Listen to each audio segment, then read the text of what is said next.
What is going on, guys? Welcome back to the channel for this real quick video, and today I'll be talking about VERT. Since the release, I made like 4 to 5 videos about it, so this one here is more of a culmination of everything. We all know that VERT has a lot of functions, so we'll talk about all of those and some recommendations at the end. So now let's get right into it.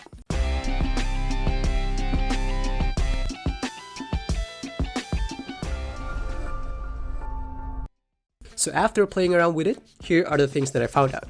First one, let's see if it will affect interior contest. So now for the test, I'll be doing the sequence here in lots of repetitions and take note of their coverages and get their average. I'll test for minimum and maximum just to see if there will be a reasonable difference.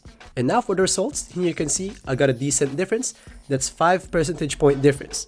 That's not too big, I know, but at least we know that it affects it. The more contest percentage it gives, the more chance on getting the actual blocks. Now, to give you more perspective on how small this one is, I tried the same test with 25 and 99 block rating, and here are the results.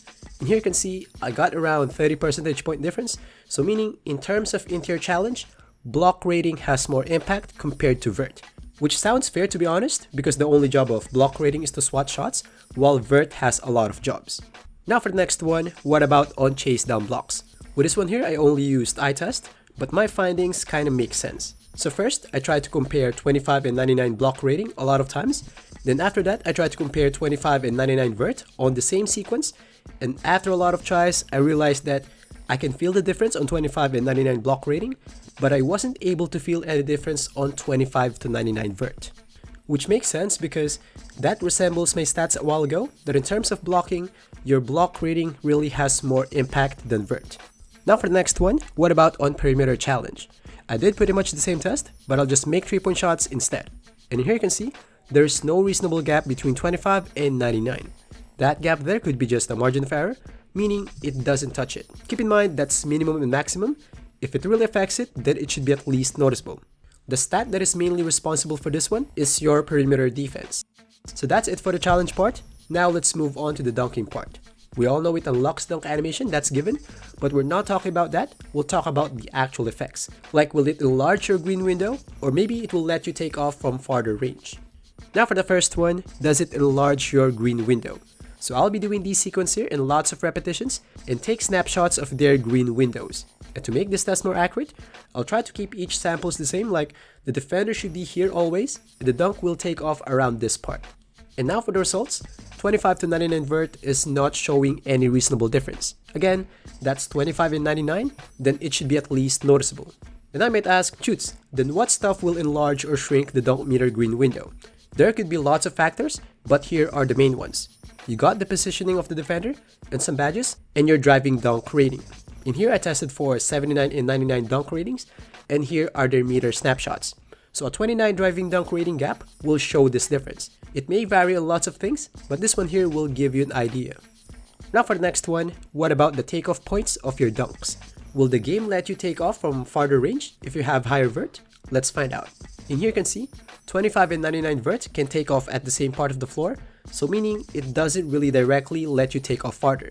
Technically, yes, it can let you because you can unlock better animations, which most of them can take off from farther range if you have higher VERT. But in terms of direct boost, like for example, a similar tomahawk dunk will take off from farther with higher VERT, no, it doesn't work like that. So in terms of dunking, based on my test, I believe VERT only lets you unlock dunk animations. Which makes sense, to be honest, because in terms of dunking, there's a lot of stuff that are affecting it already, like your badges, dunking stats, height, wingspan, dunk meter success, and some other stuff. I'm not canceling it out 100% because maybe there's a really small multiplier that is really hard to see on my test, but it's either it unlocks animations only, or maybe there's an additional boost, but it's super small. Now for the next part, what about on rebounding? Does it unlock new animations? I actually used the process that I used on rebound ratings, and it's a long explanation how it works. So if you want to know everything, just watch this video here on the channel. But just for the sake of this video, like to answer if VERT actually unlocks new rebound animations, based on my test, yes it does. But I believe that in terms of rebounding, your rebound stat is more important than VERT. So now for the recommendation, then how much VERT should you put on your build?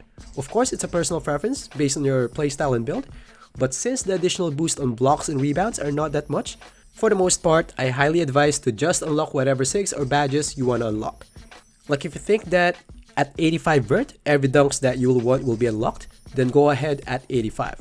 Then if you think that 80 is enough for your SIGs, then just stick to 80. I don't really feel that it's worth the max, unless you'll be a scrappy build that will really double down on blocks and rebounds. So let me know in the comment section how much vert you got on your build and why.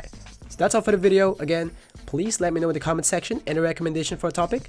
Thanks for watching, and I'll see you guys in the next one. Peace.